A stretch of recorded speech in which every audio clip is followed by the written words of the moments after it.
It doesn't happen too often, but on this edition of Mic Drop on Pittsburgh Sports Live, I'm going to find something that both Pitt and WVU fans can agree on. And I'm going to unite Pittsburgh Sports Now and WV Sports Now. Because I'm going to explain why the Backyard Brawl is the most perfect rivalry in all of college sports, and why Pitt and WVU fans should be very thankful and very appreciative of the leadership at both schools because they agree with me. Again, this is Mike Drop here on Pittsburgh Sports Live, and I'm your host, Mike Asti. And this is coming off some major news. Major news for the rivalry as the Backyard Brawl, at least on the hardwood, has been extended. The contract has been signed. It's going to keep on moving. The pen is on paper. And the Pitt WVU Backyard Brawl, again, at least on the hardwood, gets extended through 2022-2023. So that season, as you'll see a game between these two rivals, you'll see next year's game at the WVU Coliseum after Pitt took a loss to WVU last year at the Pete. And WVU's won a lot of these games recently, at least on the hardwood. And the football rivalry will come later as there has been a deal signed, and that is in place for WVU and Pitt to play on the football field, on the gridiron, and that's where the major history is of the rivalry, of course. That's where kind of a lot of these fans really rev up, and that's where the bread and butter of this rivalry is, despite history being beyond the football field too, but that will restart and go for a few years, starting in 2022 to 2025, and then who knows from there. But again, based on the leadership of these two schools, you're going to see it again. You're going to see it beyond that, and you may even see a deal extended. You may see a deal longer. You may see deals signed in almost perpetuity, for one of my favorite words out there, to steal one from Kevin O'Leary, and have this rivalry in your lives at least most of the time, if not every single year going forward. And these deals right now are in place to at least have that. We, of course, have the rivalry happening on the baseball diamond, and that now occurs at PNC Park every year. That's fantastic. I've been there every one of those years, and it's one of those rare moments. I've covered that, but I also have got to take in that as a fan, and that's just great. That's a great atmosphere, even though that's not necessarily as much bad blood. That's not necessarily as much history of those two programs not exactly being as great as they've been on the hardwood and on the football field, and there's not as many great memories, but regardless, having that at PNC Park now, having the rivalry there, that means something. That's a big deal, and that's, of course, been covered by our network of sites, but that's going to happen, continue moving forward, and having the addition and the extra touch of doing that at PNC Park, the home of the Pittsburgh Pirates, a Major League Baseball team where some of those kids maybe will never get to play in a Major League Baseball ballpark, but maybe will, and having that be the main team where most of those kids and most of the people that go to those schools root for, just wonderful. But as I said, to harken back and get the overlying theme here, Pitt and WVU realize this rivalry is important. They realize that even though they're not in the same conference, this rivalry should be played, and they feel that way because the Backyard Brawl is the most perfect rivalry in college athletics. And this is mainly about football and basketball. It's the most perfect rivalry, especially on those two levels, the two premier levels in college sports. And one of the major reasons why, they're two very similar programs. And I'm not trying to insult either one here. Again, I'm marrying the two networks, the Pittsburgh Sports Now, as I have the shirt on, and the mothership of the Now family, and of course WV Sports Now, one of the newer sites, the brother site of PSN here, a part of the family.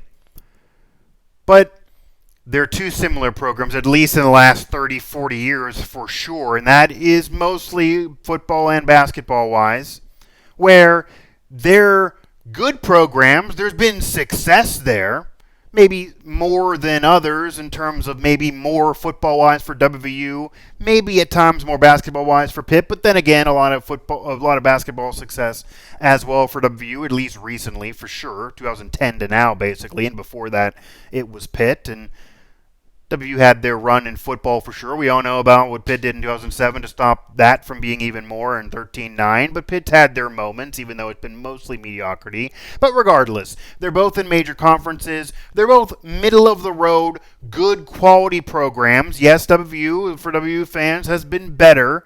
But neither one of them are the elite giant.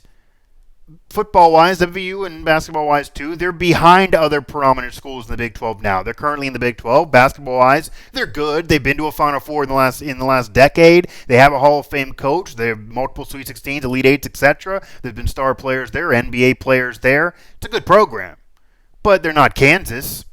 They're not Kansas. Okay, Kansas is the elite program that wins that conference most of the time. And Pitt's had their years, even though not recently, and they've gone through certainly a low period, I would say, in the last 3-4 plus years, and Jeff Cape trying to dig him out of that, so we'll see what happens. But after Jamie Dixon leaving, it's been rough for Pitt basketball, but I'd imagine that will come up again. I've done past shows on that. I do believe in Jeff Capel. But regardless, no matter where Pitt basketball goes and what they've even been, even when they were an elite program with flirting with number one ranks and number one seeds in the NCAA tournament, even though they didn't go to a Final Four, they were never Syracuse and UConn in the Big East when that was happening. Yeah, they played competitive games, but they weren't an elite program like that. They didn't get to a Final Four, so that was proven. And no matter what Pitt does now, even with Jeff Capel, they're never going to be Duke or North Carolina. And then you go to football-wise, Pitt's in the ACC. That's where we stand now. Who knows the future for both these two schools? Maybe WVU more in flux than Pitt in that, in terms of what will happen with conference realignment in the next decade plus. But football-wise, Pitt, say they're good. Say if they're good, it's mostly middle-of-the-road program and certainly has not been great in recent years again, despite that appearance in the ACC championship game, getting smacked by Clemson. But it's been a middle-of-the-road bowl team at best in recent years, and we'll see what Narduzzi does again. But regardless, when they're good, they're never going to be what Florida State used to be in the ACC. They're never going to be what Clemson is now in the ACC. And West Virginia has had their moments as well. They certainly have had their run. They are a good program, a quality program, despite down years the last couple, and Neil Brown now booting that back up for the Mountaineers. But no matter what they do, they're never going to be Oklahoma. They're never going to be Oklahoma. They're probably never even going to be Texas, even if they're better than them in certain years. And, of course, horns down for the win that WVU had with Will Greer over the Longhorns. But regardless, I can do horns down all day, and no matter what, WVU is never going to be Texas in terms of the money, in terms of recruiting. And either way, they're never going to be Oklahoma. So both programs can be good. They can impress. There's definitely great moments for both programs, and there's a history for both programs. WVU's never won a national title in football, but they're the 14th winningest program in college football history. And they had an undefeated season way back in the early 20s, which they didn't claim when they were able to claim decades later, so maybe they could say that one. Pitt's won that 1976 national crown, Tony Dorsett, Dan Marino, etc. They do have all the national titles from before that in the 30s and 40s that they claim, and I would say there's an asterisk on them, certainly, because they claim them 3 decades later, and they weren't really celebrated at the time, but tons of football success for Pitt history-wise. All those great NFL players, Aaron Donald even more recently, Larry Fitzgerald, of course. And then on the hardwood, Pitt had success way back a century ago. They had some success with Ben Howland, with Jamie Dixon, Sweet 16s, an Elite 8 appearance. Scotty Rollins ruined that from being more. No Final Four. WVU does have the 2 Final Fours. They do have Jerry West 50-plus years ago. They do have Bob Huggins. They do have Kevin Pittsnoggle and the Beeline team and all the Sweet 16s and all the Elite 8s and success there. So there's history. There's a fabric of the programs. But neither one of them are elite. Neither one of them are the best. Neither one of them are the greatest historically. And neither one of them are the top dogs in their conference right now or probably in the future. So the point of it is, if either school beats the other, it's a good win. And even with Pitt being down right now, if WVU would beat Pitt, that's a win. They're going to be happy about it. It might be a better win down the road later on. It's been a better win in the past. I'm not saying it'll be. There are times where one school is risking more playing in the game because they're, say, a better program currently. So if they beat the other team, they're expected to win. That's kind of the WVU Pitt situation on the hardwood right now. WVU a top 15 ranked team coming into next year, and they were this past season, where if they lose to Pitt, that'll be an upset, and if Pitt wins, they can use that as part of their resume if they're on the bubble? Sure. But in most respects, these are similar programs. They're located in a similar part of the country. WVU is only 70 miles south outside of the greater Pittsburgh area, just on the cusp there in Morgantown, West Virginia. So they're in the same media market. They have a lot of people that know each other, that are friends, that went to the same schools, that have connections all over the place in terms of Mountaineer fans and Pitt fans. A lot of WVU people then and moved to Pittsburgh to be in a bigger city. There you go. Myself, I grew up in Pittsburgh, grew up in a suburb of Pittsburgh, went to Central Catholic for crying out loud, then went down to WVU for the journalism school, went down there to Morgantown, went to college there, then moved back to work professionally and live in Pittsburgh, but I'm not too far away and still can visit there. That happens all the time. Okay, that happens all the time, and that's part of the rivalry. They're close. There's connections. There's family ties. There's a history. There's 100+ years of the Backyard Brawl. Well beyond that even, I'm undercutting it. So there's history. There's family connection. There is bad blood. There's close proximity geographically. And they're similar programs. So it's not like Oklahoma versus WVU, where Oklahoma's the top dog and West Virginia's never going to be that. That's a rivalry right now for WVU in football, but they're never going to be Oklahoma. It's not like WVU and Kansas in basketball, where WVU's never going to be Kansas, no matter what happens and no matter what they do. They're just never going to be Kansas on the hardwood. It's not Pitt versus North Carolina or Duke in basketball. They're never going to be those programs, no matter what's going on for them. It's not like Pitt and Miami, who they got an upset win not long ago. They're never going to be them. They're never going to have that history and that feel that is the U, even though it's not as long of a tenured history. They're never going to be that again, even with Miami down right now. You could say Pitt and Clemson maybe have a rivalry, but they're never going to be Clemson. They're not going to be the current group of Clemson, who seems like they're in the national title game or flirting with it every other season. And, of course, there's Pitt-Penn State. Pitt-Penn State's a major rivalry. It's similar in terms of geographic situation. It's similar with family connection. It's similar within the greater Pittsburgh area, the media market. A lot of Penn State and Pitt fans, and Pittsburgh does cover Penn State. It's similar, but it's not as perfect of a rivalry as the Backyard Brawl for what I just said. Pitt and Penn State are rivals. There's a deep history there. And there's a family connection. There's a fan connection. There's a relative close proximity geographically. They're in the same state, even though they're much further away than Pitt and Morgantown and Pitt and West Virginia University. But if Penn State loses to Pitt, especially in football, and really that's where the rivalry is, it's only in football. There's no basketball rivalry. Penn State's irrelevant in basketball. They would even say that. And there's not much else that make that a rivalry either athletically in college sports. It's just a football rivalry, unlike the Backyard Brawl, where that's a basketball rivalry, a football rivalry, a freaking baseball rivalry, as I said. That's a freaking baseball rivalry now playing those games at PNC Park. You don't have that with Pitt and Penn State. And you could say if you're a Pitt fan, okay, maybe you hate Penn State more.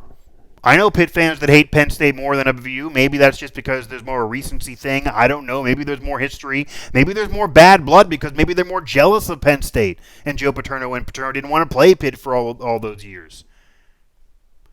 But Penn State's more of an elite program.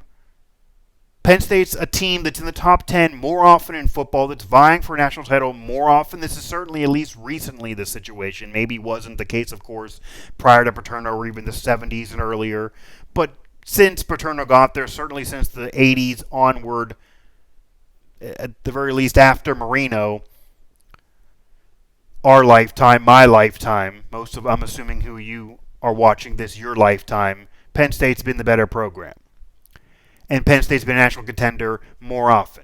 So if Penn State would lose to Pitt, it's a major upset. If Pitt would beat Penn State, it's a major win. It's almost like their Super Bowl in their bowl game. And if Pitt would lose to Penn State, even if they puttered away and make bad call after bad call thanks to Narduzzi, and he did lose them some games recently that Pitt should have won, no one's going to be too mad about it because they're going to say, well, that's a top 10 team in Penn State. That's a Big Ten team. That's second best team in the conference behind Ohio State or whatever. That's a team that maybe is vying for a national title or at least a New Year's Six bowl game. That's a team that has an outside shot at the playoff. That's not Pitt. That's not WVU, at least not right now. Not certainly in recent memory either, since that playoff came into existence. WVU flirted with it. Pitt hasn't been near it.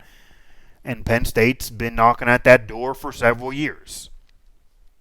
And Penn State's been a better program for sure. So Pitt is playing for more in the game. Penn State's risking a lot more in that game. A win for Penn State over Pitt doesn't mean that much because Pitt has not been at their level, certainly in recent memory. And again, that rivalry does not extend to the hardwood. Penn State's an irrelevant program despite being good recently, or better at least. And nothing else is that a big deal. Pitt and WVU, Pitt and West Virginia is a rivalry that's more than just on the gridiron.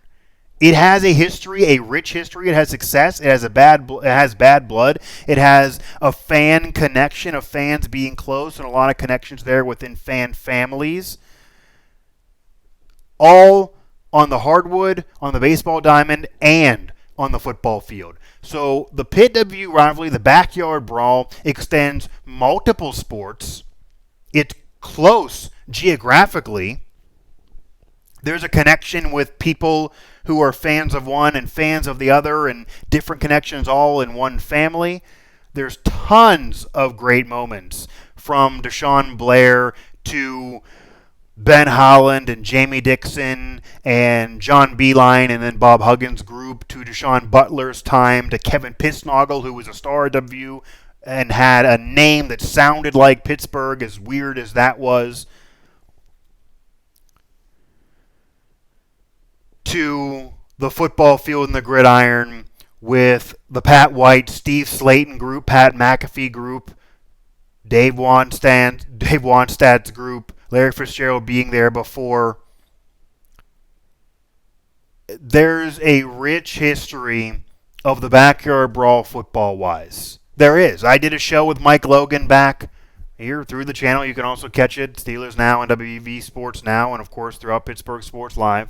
And he talked about one of his favorite moments is a game against Pitt just because of what that game meant. He talked about being a kid who went to high school in the WPIL and then went to college in Morgantown and having friends and jawing back and forth and what that game meant. And that happens all through that rivalry throughout football. I can give examples all day. There is a rich history between the two schools, between the Backyard Brawl. They used to play that every Thanksgiving night. I would have my Thanksgiving dinner, second round maybe, have some turkey, and then watch that game. That was Thanksgiving for many WVU and Pitt fans. So there's a history. There's bad blood, and maybe more now because of 2007 for sure, because of 13-9. They have that on the hardwood too. There's moments. There's great moments. They're playing it now. Where regardless, again, who's the coach between Ben Howland, Jamie Dixon, all the way to Bob Huggins now, it doesn't matter. And I'll read you Bob Huggins' quote here because he's said and he knows that this is certainly an important rivalry. And Bob Huggins, who is a Hall of Fame coach with 800-plus wins and multiple Final Fours, and right here, the Pitt game has been our biggest rival. We are thrilled to add another 2 games in the series. During the last 3 months or so, I've seen numerous WVU Pitt games being replayed on ESPN. In addition to both fan bases, there is always a national interest in the Backyard Brawl. And there was at a time for sure because of the Thanksgiving night. I don't know what the national interest is right now, but regardless, it means a lot to those two schools. Those two schools know it. There's a history there. There's a geographic connection. Fans are switching each other, and there's different fans and families and friend groups all over the place. People from Pittsburgh high schools are going down there to Morgantown to go to college. The media market's the same, and Bob Huggins knows it. You get here, this is Jeff Capel, who's not been around Pitt for that long. The Pitt-West Virginia rivalry is one of the best in the country. That was Jeff Capel in a press release. The Backyard Brawl says all you need to know about the intensity and energy around these games. Coach Huggins is an outstanding coach and has built a terrific program in Morgantown. We look forward to continuing the rivalry and building on the great tradition of the Backyard Brawl. And that's a newcomer. Maybe he learned from Bob Huggins, who, of course, from the Morgantown area, having went to school there and then being the coach now and being the Hall of Famer that he is. But Jeff Capel kind of serenading him and singing his praises. But also, he's right. And that shows you that whether somebody is there a couple years or they've been there forever and they know everything, that the leadership at both of these two schools knows the rivalry is important, and they want the rivalry to occur. They want it to be played. They want new fans and the children of the current fans. They want new generations to appreciate and know the rivalry. They don't want to let it putter away. They don't want to let it die, which can happen if the games are not played. They want to keep the Backyard Brawl alive. And that's what was said about the basketball rivalry that's going to be extended here till 2023, which, again, triggered my idea to do this show because it's true, and this was my initial thought when the news broke. But it also makes sense, and is the case in the football field. They have that game that's going to be played starting in 2022 to 2025. So they want to bring that rivalry back. And yes, both schools are playing other rivals, and WVU's going to play Virginia Tech, and Pitt had played Penn State recently in football, and there's the conversation of Pitt-Duquesne and that debate in basketball, and even the WVU-Marshall game that I don't think WVU should certainly play, and I talked about that in a past show throughout the channel here on Pittsburgh Sports Live. With it. I did a debate with a colleague and friend of mine that works down there in Morgantown in media about that game and potentially playing that in football. So they have other rivals. They have other games that should or should not be played. But again, regardless to all of that, this is a game that matters. WVU and Pitt fans should appreciate this, and they should know it, and this is why it's one of the best rivalries in college sports. It's the most perfect rivalry out there. It is the perfect rivalry for college sports because you have the rich history, because you have the geographic proximity being what it is, and these two schools are damn close. And because of everything else I've already said. So the Backyard Brawl, Pitt versus West Virginia, whether it be on the football field, whether it be on the hardwood, whether it even be on the baseball diamond, it is a perfect rivalry. It does have the bad blood. It does have a rich history. It does have fans having a connection to each other. It does have two schools that are pretty close to each other and separated by less than 100 miles. And it has two similar programs. So let's be real and let's keep it real, and that's what I do here. But the reality is, these are not two behemoth elite programs of their conference. They probably will never be that again.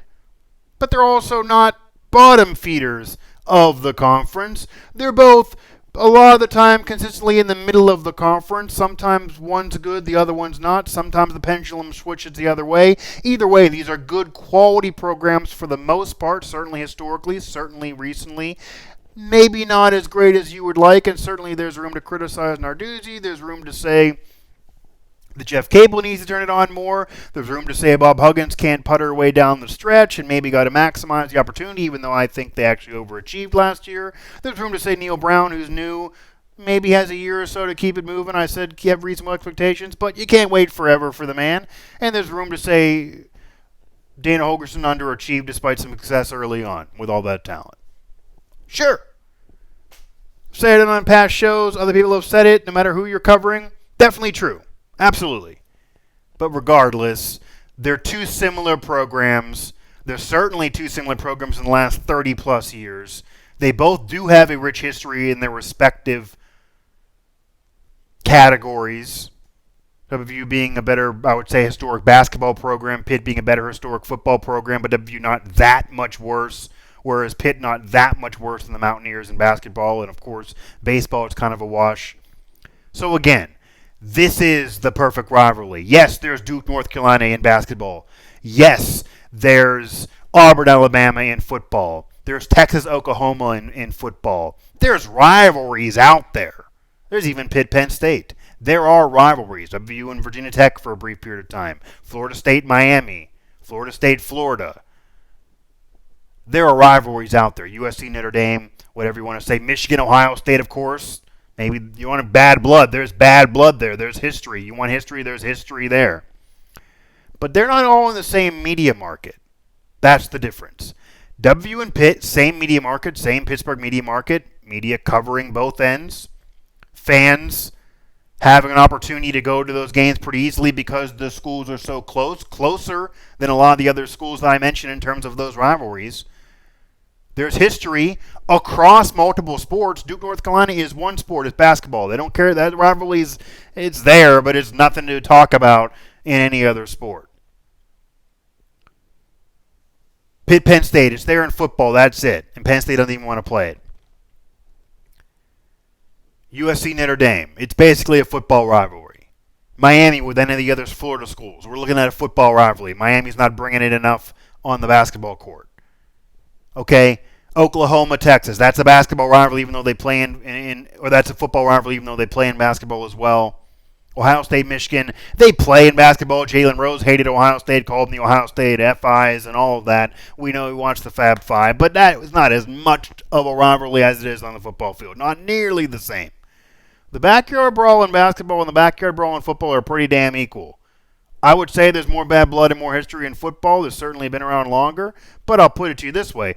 There's been a lot of bad blood and a lot of history on the hardwood, too, and those games are important. And those schools hate each other just the same there. They're very similar and equal rivalries, and now they're getting it done on the baseball field as well, especially with that game and that series at PNC Park every year. So, again, the proximity, the fan connection, the history, the bad blood, and the two programs being so freaking similar, it gave me the opportunity to blend Pittsburgh Sports Now and WV Sports Now, two predominant sites here throughout our network, and the WVU fan and the Pitt fan, and find something they can agree on, because I think they won't disagree on this, no matter how maybe some like me or don't like me. Regardless, this is something I think we all can come together on because, again, the backyard brawl is here. It is here to stay on the hardwood. It's going to be back on the football field. It's, again, here to stay on the baseball field. So you have the backyard brawl in your lives, and the leadership, and I'll even go to Shane Lyons here.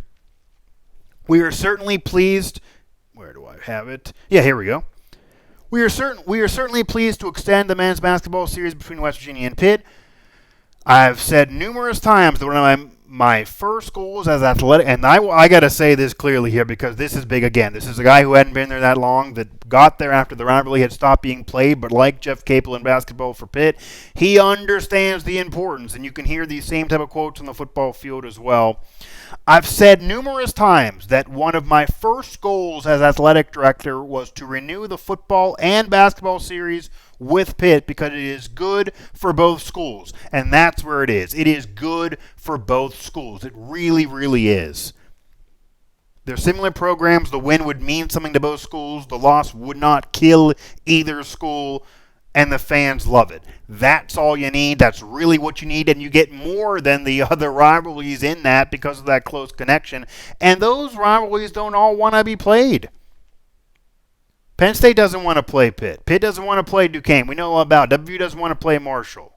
Oklahoma and Texas are fourth played because of conference. Miami and Florida State, they're not playing all the time. Miami and Florida, they're not playing all the time. Those schools don't all want to play each other. Ohio State and Michigan are forced to play because of conference. Notre Dame, if they're ever forced out of being independent, which I doubt will happen and probably shouldn't for them, but who knows if they're going to play USC.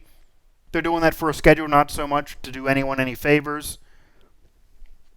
Auburn, Alabama are forced to play because of conference. It's one thing if it's a conference rivalry, and of course the Big East made it a conference rivalry for a while with Pitt and WVU, but it's almost better when it's not because these two schools can have something mean for them outside of the game. It can be important for them individually. They don't. It's more of a special, like a Brock Lesnar and WWE type of thing on a pay-per-view. You aren't always going to get it. You can't be guaranteed to get it because they're outside of conferences. But they both are similar in their spot of their conference, and it'll mean that much for both schools in their conference that it's important that they know they want to play it because they care so much about it. It shows they're caring to play it now outside of the conference than even when they were forced to. So there are other great rivalries across college athletics for sure. It's not the one with the most national prestige, but it's the perfect rivalry. The Backyard Brawl is a perfect rivalry. It has everything you'd want in a college rivalry, and both schools want it to happen. They want it to be a rivalry. They want to continue it. They want it in your lives, which is exactly why you, the Pitt fan, the Pittsburgh Sports Now fan, and you, the WVU fan, WV Sports Now fan, can agree. The Backyard Brawl is a perfect rivalry, And you should be very, very appreciative and thankful that both schools and the leadership at both schools agree with me and want it to happen in perpetuity. Make sure to hit us up throughout the family of networks, as we had some recent expansion, by the way, as well. You want to make sure to hit us up at Pittsburgh Sports Live on Twitter, as well as Pittsburgh Sports Live on Facebook and pghsportslive.com, where all this content can live on website form. But, of course, subscribe to us. Click subscribe there on the button here below the video.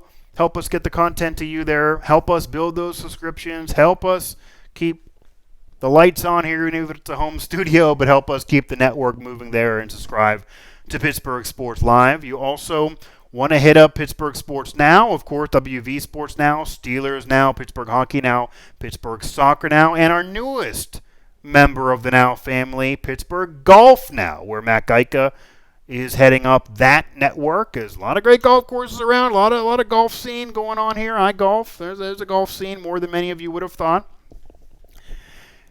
And him and Zach got a nice little site going on there. I'm going to do some golf shows and help them out for sure here on the channel. He's also hosting the Pittsburgh Face-Off Trivia Show, which I got to make another appearance on. I got my victory. The pros are dominating right now. We'll see if we can keep that moving, but I got to get back on there to get myself to 2-0 and get a second ring on my finger.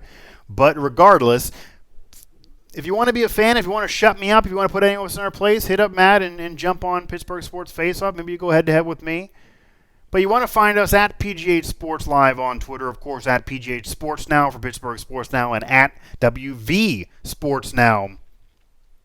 There it is. At WV Sports Now on Twitter for the West Virginia site. But again, thanks to the entire Now family of networks and all of us here within the Now family, this has been another edition of Mic Drop here on Pittsburgh Sports Live. I was your host, Mike Asti, and I think I did the unthinkable. I did a show on the Now Network that is going to make Pitt fans, Pittsburgh Sports Now fans, and WV Sports Now fans both agree, come together, sing Kumbaya. It'll be a perfect harmony, and then they're going to go back to being rivals and some friendly jawing back and forth, and that's why that rivalry, again, is perfect.